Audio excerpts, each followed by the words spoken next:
Às vezes até transfusão de maneira inadvertida, né? Porque assim, até os próprios colegas não têm muita ciência, muito conhecimento sobre a doença. Isso é uma coisa que o paciente ele fala muito, né? O paciente familiar, doutor, a gente chega no posto de saúde, no pronto atendimento, assim, a gente sabe mais da doença do que o médico que está atendendo a gente. Então assim, a gente tem que difundir. Então, não é só o dia 19, são todos os dias, né? A gente tem que divulgar, conscientizar a população sobre esse tipo de patologia. Lembrar que a doença falciforme, ela é a doença genética mais comum em todo o mundo. Estima-se que a cada ano 3 mil novos casos surjam, né? 180 mil portadores do traço, né? no caso do traço falciforme, que assim, não é o paciente, o indivíduo não tem a doença, ele é só portador do traço. E daí vem a importância do aconselhamento genético. Mas isso eu vou falar no decorrer aí da apresentação. Eu só gostaria de saber quanto tempo eu tenho para saber se eu me alongo. Não, pode ficar à posso vontade, falar. pode falar. Tá certo. Então, Tá passando, né? primeiro, o conceito, né? Quando a gente fala em anemia falciforme, a anemia falciforme ela faz parte de um grupo de doenças que são chamadas de doenças falciformes. Então, assim, a gente não tem só anemia falciforme. Ela é a mais lembrada porque é a mais prevalente, tá? Então, isso tudo vem devido a um erro genético, uma alteração na hemoglobina. É um erro, no caso, qualitativo. Né? Tem uma alteração numa proteína. Essa hemoglobina, ela passa né, no caso é uma hemoglobina anormal, que ela faz com que a hemácia adquira um novo formato. A gente tem aqui a hemácia, um formato normal, que parece uma almofadinha, né, um disco bicôncavo. Isso, a ação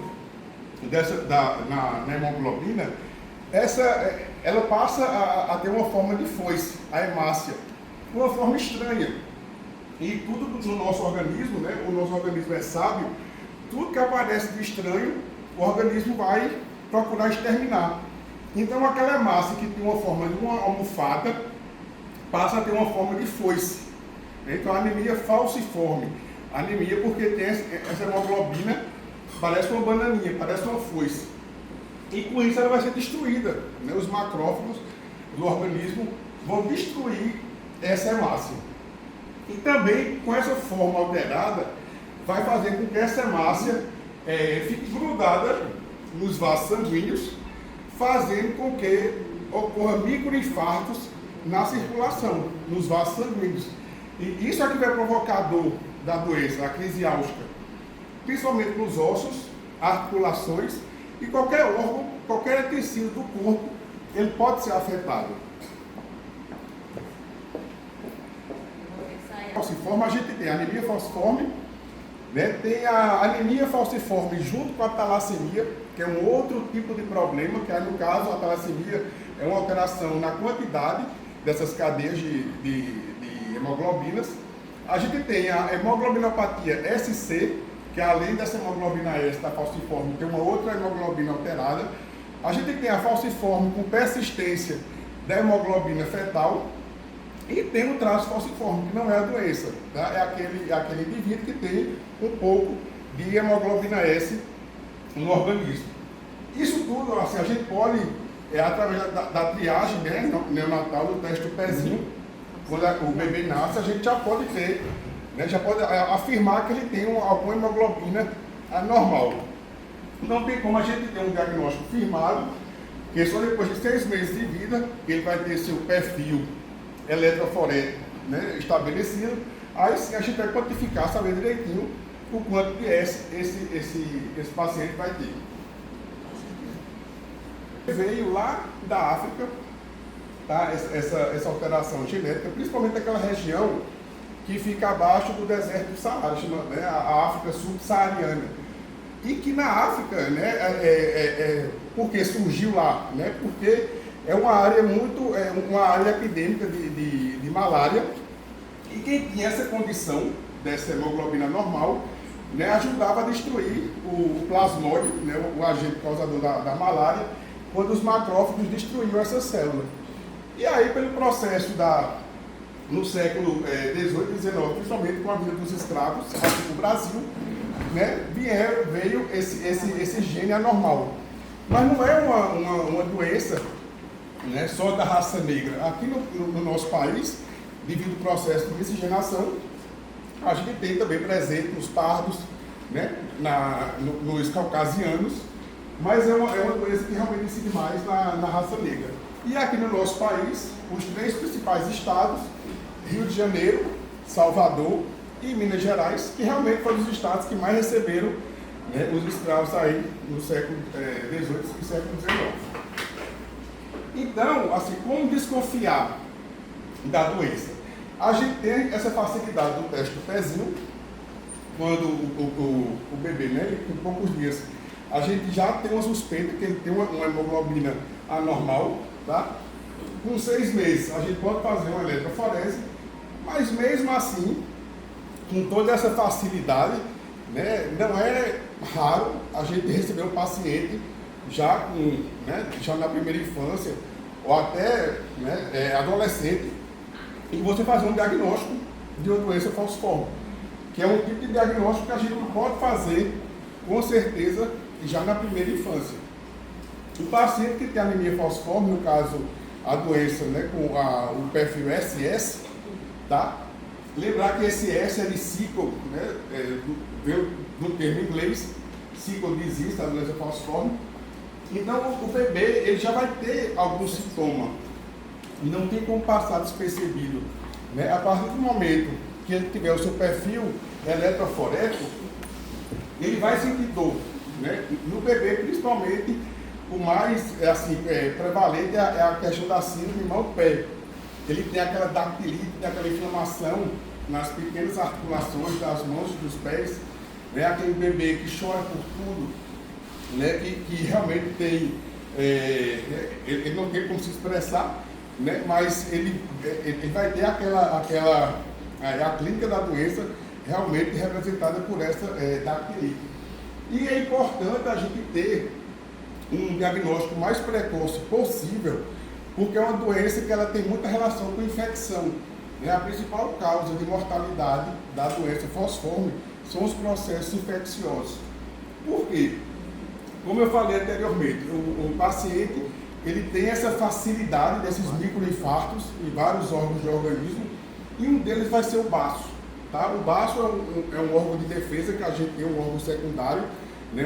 um órgão linfático, que ele é importante para o processo de proteção do organismo, principalmente contra os germes encapsulados, né? Algumas bactérias, pneumococos, meningococos. E devido a esses microinfartos, é como se o baço ele perdesse a sua função. Ele não age da maneira normal, né, do indivíduo que não tem a doença.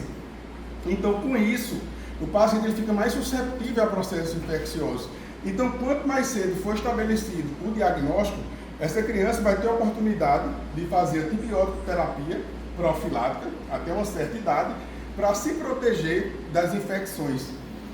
E aí, ainda batendo no ponto dessa principal causa de mortalidade, é você manter o cartão de vacina desse paciente sempre em dia. Então, sempre quando o paciente vem em consulta, a gente frisa bem, como é que está o seu cartão de vacina? Está em dia, está fazendo as vacinas tudo direitinho, porque é a principal causa de mortalidade. Né? A principal causa de morbidade é a dor, mas a dor você vai no pronto-socorro, faz soro, né? faz a medicação para dor, um analgésico, você se recupera e volta. Mas assim, dependendo do tipo da infecção, né, se o paciente ele não é prontamente atendido, né, não faz uma antibiótico-terapia da maneira correta, realmente pode levar ao óbito. Então a gente também procura ver com a família, ver com o paciente, ele sempre sai com um laudo explicando para o colega que vai atender, né, nos prontos atendimentos. A gente não vai ter esse acesso quando o paciente tem uma dor em casa, quando o paciente tem febre, ele vai procurar um pronto-socorro, uma UPA. Então a gente deixa um laudo, né, que ele anda sempre com ele, procurando explicar aos colegas a maneira correta de lidar com esse paciente. Então, quando o paciente tem febre, a gente fala, procura um pronto-socorro, porque febre é quase que um sinal de uma infecção bacteriana. Pode ser uma virose, pode ser um processo que não precisa, mas assim, o paciente falcêmico é um paciente especial. Então teve febre, é antibiótico, porque de uma infecção viral para ir para uma infecção bacteriana é rapidíssimo, bem mais rápido do que no paciente que não tenha, do indivíduo que não tenha aí a doença falciforme. Então assim, frisar a importância do diagnóstico precoce para dar acesso ao bebê a ter a questão da antibioterapia profilática, a questão do laudo, para quando ele for atendido no pronto atendimento, o uso de medicações que vão ajudar no tratamento da doença. Hoje a gente tem a hidroxureia, que é uma medicação que aumenta a hemoglobina fetal, então isso vai proteger o paciente. Transfusão, a gente tem algumas situações específicas, não é a transfusão que muitas vezes o paciente ele quer ser transfundido e a gente procura explicar a ele que não é a transfusão que vai curar a doença, é uma doença que realmente ela ainda não tem cura, tem um controle. Em situações muito pontuais, esse paciente pode fazer um transplante de medula óssea. Então, é explicar ao paciente que ele vai lidar com uma doença que é crônica. Antigamente, assim, quando a gente não tinha as medicações que a gente utiliza hoje, realmente a expectativa de vida era bem menor. Hoje não, a gente conseguiu aumentar muito a expectativa de vida. Então a hidroxureia ajuda, porque minimiza as crises de dor, diminui essa frequência que o paciente vai em pronto-socorro para ser atendido, aumenta a hemoglobina fetal, A gente tem um ácido fólico que vai ajudar o paciente a não ter um outro tipo de anemia, porque como essa anemia dele leva à destruição das hemácias, e a medula vai procurar produzir mais hemácias. E para essa produção vai ter que ter ácido fólico. Então ele tem que ter já um estoque bom de ácido fólico para não ter, além da anemia falciforme, uma anemia adquirida por falta de ácido fólico. Então a gente faz todo esse arsenal terapêutico, Na criança, no caso do bebê até 5 anos, tem a antibioterapia profilática e depois ele passa a usar, dependendo do tipo da doença, lógico, do tipo da doença falciforme, o ácido fólico, a hidroxureia, em algumas situações até antiagregante plaquetário, como a aspirina, que a gente viu que a principal causa dessa morbidade, que é a crise de dor, é devido a esses microinfartos. Então a aspirina vai ajudar a minimizar.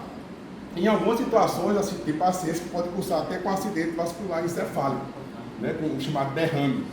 Então esses pacientes às vezes eles estão submetidos a um processo de troca do sangue.